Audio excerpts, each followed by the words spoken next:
यहाँ पर शुरू हो चुका है। पूरे रॉ के बारे में बात करते हैं। सबसे पहले शो जो ओपन होता है वो आज होता है सैमी ज़ेन के साथ। थैंकफुली जे उसो की वो सेलिब्रेशन के साथ शुरू नहीं हुआ, बिकॉज वो सेम टाइप से शो शुरू हो रहे थे पिछले कुछ हफ्तों से। एंड इस बार WWE for a change Sammy Zayn के साथ शो को ओपन करती है, जहाँ पर सैमी ज़ेन आते हैं और वो वहाँ पर प्रोमो कट करते हैं। बताते हैं कि केविन ओवेंस ने मेरे ऊपर अटैक किया है, दिस टाइम इट्स डिफरेंट। यहाँ पर आगे आने की बात नहीं हो रही थी, मेरे से ऊपर जाने की बात नहीं हो रही थी। यहाँ पर सिर्फ बात थी कि वो मेरा करियर एंड करना चाहता था। एंड उसने बोला है कि वो टोरंटो में मेरे से मिलने वाला है, तो भाई टोरंटो में मैं भी जो है वो जाने वाला हूँ। एंड वो मैच वहाँ पर डिमांड करते हैं। उसके बाद वहाँ पर एडम पियर्स आते हैं। एडम पियर्स बोलते हैं भाई देख, मैं ये तेरे को मैच नहीं दे सकता हूँ, ये मैंने तेरे से पहले भी बात कर ली है काफी बार, और अभी भी मैं यही बोलूंगा कि ये मैच नहीं हो रहा है। बट सैमी ज़ेन उनको इंसिस्ट करता है कि नहीं भाई मेरे को चाहिए ये मैच। उसके बाद फिर एडम पियर्स बोलते हैं भाई देख, मैं नहीं चाहता हूँ कि वो तेरे को वहां ले जाए घसीटे और तेरे को मारे, तेरी ये मतलब तेरे साथ ऐसा कर दे, तेरे साथ वैसा कर दे, तेरी नेक तोड़ दे। मतलब बेसिकली वो केविन ओवेंस सैमी ज़ेन के साथ क्या करेंगे, इसकी डर की वजह से सैमी ज़ेन की सेफ्टी के लिए वो उनको बना कर रहे होते हैं कि भाई ये मैच मैं नहीं दे सकता हूँ। बट सैमी ज़ेन बोलते हैं भाई कि जो चीजें तू मेरे को बोल रहा है मतलब मैं भी तो उसके साथ करूंगा, मतलब मैं भी उसको ऐसे कर सकता हूँ वैसे कर सकता हूँ। तो वो ये सब इंसिस्ट करके जो है वो मना लेते हैं। एंड एट द एंड जो एडम पेयर्स है वो मान जाते हैं इस मैच के लिए। वो बोलते हैं कि चलो ठीक है, ये मैच हम ऑफिशियल कर रहे हैं। इनफैक्ट एडम पेयर्स बोलते हैं कि ये मैच ऑफिशियल नहीं बल्कि अनसैंक्शन्ड मैच होने वाला है। दैट मींस सिंपल है कि वही नो डिस्क्वालिफिकेशन रहेगा, जहां पर कोई डिस्क्वालिफाइड वगैरह नहीं होगा इस मैच में। बट इस मैच में WWE ने क्लियर कर दिया कि अनसैंक्शन्ड का मतलब कि भाई हमारी कोई रिस्पॉन्सिबिलिटी नहीं है, जिसके साथ भी जो भी होगा इस मैच में हमें कोई लेना देना नहीं है, तो हम पे कोई ब्लेम ना आए। तो बेसिकली दिखाने के लिए, स्टोरी लाइन में दिखाने के लिए WWE ने ये रूप दे दिया है मैच को कि भाई इस मैच में तो पता नहीं क्या ही होने वाला है, मतलब दोनों एक दूसरे का मतलब क्या ही करेंगे और हम इसकी रिस्पॉन्सिबिलिटी नहीं ले रहे हैं। तो अनसैंक्शन्ड मैच करके इसकी स्टिपुलेशन बना दी है। एंड टोरंटो में ही होने वाला है एलिमिनेशन चेंबर में। तो भाई मैं तो एक्साइटेड हूँ इस मैच को देखने के लिए, क्योंकि स्पेशली ये दोनों की होम कंट्री होने वाली है। तो एक्साइटिंग और बहुत ही जबरदस्त ये मैच होगा एंड मैं हाइप्ड अप हूँ इस मैच के लिए। इसके अलावा एजे स्टाइल्स आज हमें शो पर देखने को मिलते हैं, जिनका डोमिनिक मिस्टीरियो के साथ आज मैच था, जिसको ऑफ कोर्स एजे स्टाइल्स जो है वो एट द एंड जीत जाते हैं अपना स्टाइल्स क्लैश लगाकर। और मैच खत्म होते ही साथ जैसी सेलिब्रेट वगैरह कर रहे होते हैं एजे स्टाइल्स, पीछे से भाई ब्रॉन ब्रेकर अपनी स्पेयर के साथ रेडी होते हैं एंड वो लगा रहे होते हैं एजे स्टाइल्स के, पर एजे स्टाइल्स वहां से हट जाते हैं और वो स्पेयर पड़ जाती है डोमिनिक मिस्टीरियो के ऊपर। उसके बाद एजे स्टाइल्स ब्रॉन ब्रेकर के किक वगैरह मारते हैं, बट ब्रॉन ब्रेकर वहां से समहाउ एस्केप करके निकल जाते हैं। तो स्टार्ट कर दिया WWE ने स्टोरी लाइन, जिसकी बात मैंने अपनी प्रीवियस वीडियोस के अंदर करी थी कि WWE रेसलमेनिया में ये दोनों को देख रही है। तो यहाँ से स्टोरी लाइन स्टार्ट हो गया एंड आई डोंट वांट कि WWE इनको एलिमिनेशन चेंबर में फेस करवाए। आई थिंक कि ये match WrestleMania type of match है, तो आप इसको रेसलमेनिया के लिए रखो, एलिमिनेशन चेंबर में ना ही करें तो ज्यादा बेटर रहेगा। बाकी हाँ, क्लैश तो दोनों कर ही रहे हैं एंड लेट्स सी WWE किस तरीके से बिल्डअप दिखाएगी। मैं एक्साइटेड हूँ इस पर्टिकुलर स्टोरी लाइन के लिए भी, रेसलमेनिया के लिए। एंड आई होप कि WWE कचरा ना करे और अच्छे से ही बिल्ड करे इस स्टोरी लाइन को। इसके अलावा भाई गुंथर भी हमें शो पर देखने को मिलता है। गुंथर आते हैं और वो ईट वाली सेलिब्रेशन की तरह ही आते हैं, मतलब जैसे कि जे उसो आते हैं अपनी ईट सेलिब्रेशन करते हुए क्राउड की तरफ से, तो गुंथर भी वहीं से आ रहे होते हैं और वो बोलते हैं करो यार, तुम क्यों नहीं करो ईट वगैरह। पर क्राउड जब उनको रेगुलरली बूज वगैरह कर रहे होते हैं, उसके बाद वो आते हैं रिंग में और पूछते हैं सबसे कि तुम्हें सच में लग रहा है कि मतलब गुंथर मेरे को, मतलब जे उसो मेरे को हरा सकता है, तुम्हें सच में ऐसा लगता है। फिर वो अनाउंसर टेबल पे खड़े भी हो जाते हैं। फिर वहां पर पैट मैकैफे से वो पूछते हैं कि चल ले माइक ले और तू बता कि क्या तुझे सच में लगता है जे उसो मुझे हरा सकता है, उसका कोई चांस है। एंड पैट मैकैफे बोल देते हैं कि भाई मुझे लगता है कि शायद वो हरा सकता है तेरे को। एंड ये चीज सुनकर भाई गुंथर को बिल्कुल भी अच्छा नहीं लगता है। गुंथर जो वो शर्ट वर्ट उतारता है, मतलब अटैक करने के लिए होते हैं पैट मैकैफे के ऊपर। बट देन यूजुअली जैसा होता ही है तो बेबी फेस हमारे जे उसो वहां पर आ जाते हैं बचाने के लिए। पैट मैकैफे को रिंग में दोनों के बीच में ब्रॉल होता है, सेपरेशन वगैरह के लिए आ जाते हैं, सिक्योरिटीज वगैरह, और दोनों को सेपरेट वगैरह कर दिया जाता है। एंड इस तरीके से ये जो सेगमेंट है ये यहाँ पर and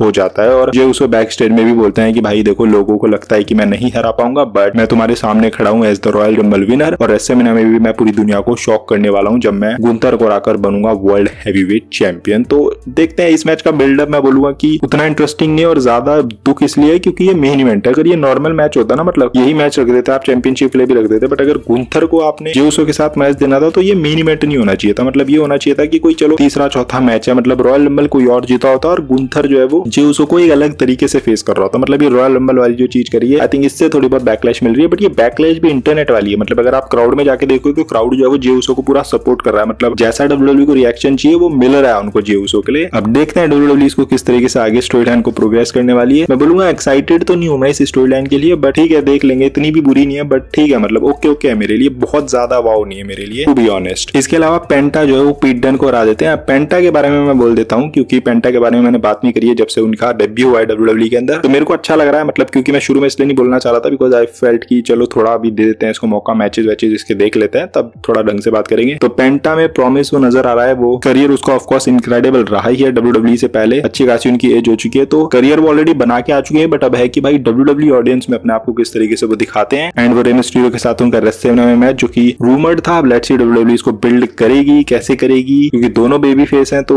I don't know WWE इसको कैसे बनाने वाली है। तो अगर होता है तो I would be happy to see this match at WrestleMania 41। इसके बाद जजमेंट डे का भी हमें एक सेगमेंट देखने को मिलता है जहां पर फिन बैलर आते हैं और फिन बैलर बोलते हैं कि जजमेंट डे के 3 मेंबर एलिमिनेशन चेंबर मैच में होने वाले हैं। लिव मॉर्गन तो ऑलरेडी पहुंच चुकी है, राकेल रोड्रिगेज को भी आज मैच जीतना होगा और मैं भी अपना मैच जीतूंगा, तो हम सारे लोग जो है वो एलिमिनेशन चेंबर में पहुंच जाएंगे 3 लोग। हालांकि होता कुछ और ही है क्योंकि राकेल रोड्रिगेज भी अपना मैच हार जाती है, उधर डोमिनिक तो अपना हार ही जाते हैं एडी स्टाइल्स के साथ, जो कि क्वालिफाइंग मैच तो नहीं था बट मैच तो था आज उनका। एंड फिर मेन इवेंट में फिन बैलर के साथ भी जो हुआ उसके बारे में आगे बात करेंगे। तो राकेल रोड्रिगेज का जो मैच था रोक्सेन के साथ, वहां पर उस मैच को वो हार जाती है बिकॉज वहां पर बियांका ब्लेयर और नेमी आ जाती हैं इंटरफेयर करने के लिए मैच में, एंड उसका फायदा मिल जाता है रोक्सेन को और वो इस मैच में जीत जाती हैं। एंड बियांका ब्लेयर और नेमी जो है वो ब्लेम डाल रही हैं लिव मॉर्गन वगैरह पर कि भाई इन्होंने अटैक किया था जेड कार्गिल के ऊपर, जो कि क्लिप वैसी दिखी थी कि जहां पर वो दिख रहे थे उस पूरे क्लिप में, तो ब्लेम ही उनके ऊपर डाल रहे हैं। बट उन्होंने क्लियर कर दिया कि भाई हमने अटैक नहीं किया है और एक्चुअली में उन्होंने अटैक नहीं किया है क्योंकि अटैक करने वाला इन्हीं में से ही है और जेड कार्गिल जब आएगी वो बताएगी भाई कि कहां तुम इधर उधर देख रहे हो, तुम ही ने तो अटैक किया था मेरे पे, तो स्टोरी लाइन बनेगी लेट्स सी। अब मैं पर्सनली ये चाह रहा था कि जो बियांका ब्लेयर और जेड कार्गिल है इनका 1-on-1 मैच हो, मतलब ये काफी टाइम से टीज था और लग भी रहा था यही मैच होगा, बट अभी यहाँ पर नेमी भी इन्वॉल्व है। रूमर ये भी है कि शायद एक ट्रिपल थ्रेड मैच होगा, तो मैं पर्सनली यार ट्रिपल थ्रेड मैच चलो आप आगे करा सकते थे किसी और पेपर व्यू के अंदर, अच्छा होता मैच भी वो, बट मेरे को ना इन दोनों को 1-on-1 मैच में देखना था, मतलब बियांका ब्लेयर और जेड कार्गिल 1-on-1 मैच अगर ये देंगे ना भाई it will be a banger. And मैं पर्सनली 1-on-1 मैचेस का ज्यादा बड़ा फैन हूं, मतलब मुझे ट्रिपल थ्रेड मैचेस आप वैसे दिखा सकते हो बट अगर रेसलमेनिया की स्टेज है जहां पर ये प्रूफ करना है या फिर ये देखना है कि कौन बेटर है, तो उसके लिए 1-on-1 मैचेस ही क्लासिक होते हैं, 1-on-1 मैच ही बेटर होते हैं। बाकी ट्रिपल थ्रेड में तो ये होता है कि यार कोई सबसे बेकार वाला भी जीत जाता है एडवांटेजेस वगैरह का फायदा उठा के, तो इसीलिए मैं चाहता हूँ बियांका ब्लेयर और जेड कार्गिल का ही 1-on-1 मैच WWE करे। अब लेट्स सी WWE इसको कैसे बिल्ड करेगी और कब हमें जेड कार्गिल की रिटर्न देखने को मिलेगी और कैसे WWE ये रेसलमेनिया वाला मैच जो है वो सेटअप करेगी। अब इसके बाद था भाई main event Finn Balor versus Seth Rollins one more time. कितनी बार हम इन दोनों को देख चुके हैं रिंग में, बट देन दिस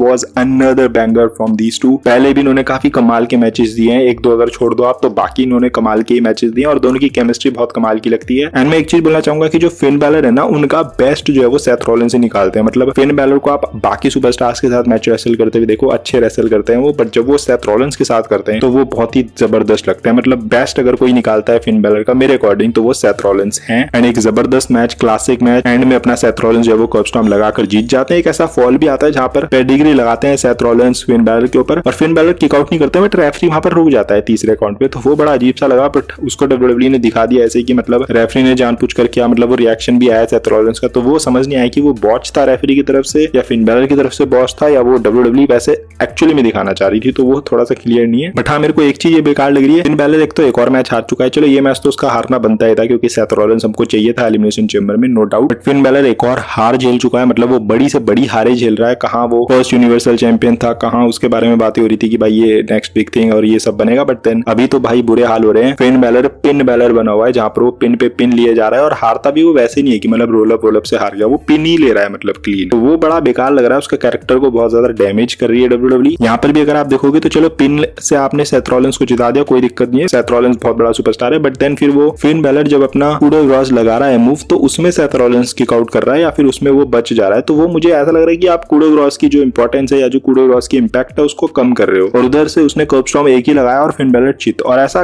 कई बार हो चुका है पास्ट में भी जहां पर आपने कूडो ग्रॉस को पहले तो आपने फिन बैलर का डीमन बैलर वाला कैरेक्टर खराब कर दिया, उसको आपने हरवा दिया लगातार, यू नो रोमन इन से हारे फिर वो एज से हारे, उसके बाद अब इनके कूडो ग्रॉस जो इनका मूव है जिसका इंपैक्ट इतना तगड़ा है, जो इतना इंटरेस्टिंग मूव है, उसका इंपैक्ट आप कम कर रहे हो जब सुपरस्टार्स उस पर किक आउट कर रहे हैं। तो आई डोंट नो भाई, ट्रिपल एच पहले तो इतना अच्छा रेट करते थे फिन बैलर को, बट अभी ऐसी खराब उनकी बुकिंग उन्होंने कर रखी है। चलो हार रहे हैं अलग बात है, बट जिस तरीके से वो हार रहे हैं उनके मूव्स भी इसने वीक कर दिए हैं WWE ने, तो वो मुझे समझ से बाहर है। एंड आई विश कि फिन बैलर को थोड़ा सा आप वीक ऑफ दो, कुछ टाइम उसको बाहर रखो एंड एक नई गिमिक के साथ लाओ, बिकॉज ये वाला गिमिक आपने खराब कर दिया है। अच्छा हो सकता था ये और अच्छा था भी ये शुरू में, जब वो मास्टर प्लान दिखाया कि भाई फिन बैलर कैसे मास्टरमाइंड बना हुआ है, यू नो वो लिव मॉर्गन वाली स्टोरी लाइन के बीच में जब ये थे, यू नो ऐसा लग रहा था भाई यही मास्टरमाइंड है, बट वो WWE ने गायब भी कर दी स्टोरी लाइन, मतलब उसका कुछ दिखाया नहीं कंक्लूजन, तो बहुत ही स्टूपिड तरीका है फिन बैलर को बुक करने का। आई विश WWE इसमें बेटर करे, इंप्रूवमेंट करे। खैर फिन बैलर पे हम सेपरेट वीडियो में किसी दिन बात करेंगे जब कुछ अच्छा और होगा बात करने के बारे में, बट यहाँ पर हमें एलिमिनेशन चेंबर के सारे पार्टिसिपेंट मिल चुके हैं एंड सेथ रॉलिंस क्वालिफाई कर चुके हैं, जो कि पता ही था कि वही क्वालिफाई करेंगे, कोई चांस ही नहीं था फिन बैलर का इस मैच में जीतने का। मैच वाज अ बैंगर, देख सकते हो अगर नहीं देखा होगा। बाकी ओवरऑल शो ठीक ठाक था, मतलब वैसा नहीं था बहुत ज्यादा वाओ काइंड ऑफ, ठीक ठाक ही था, एवरेज ही था। आपको बताओ ये शो कैसा लगा और ये वीडियो अगर आपको थोड़ी भी पसंद आई होगी तो don't forget to like, comment and smash subscribe button. मिलता है हम अगली वीडियो के अंदर। Till then love you all and do not give up, just keep fighting.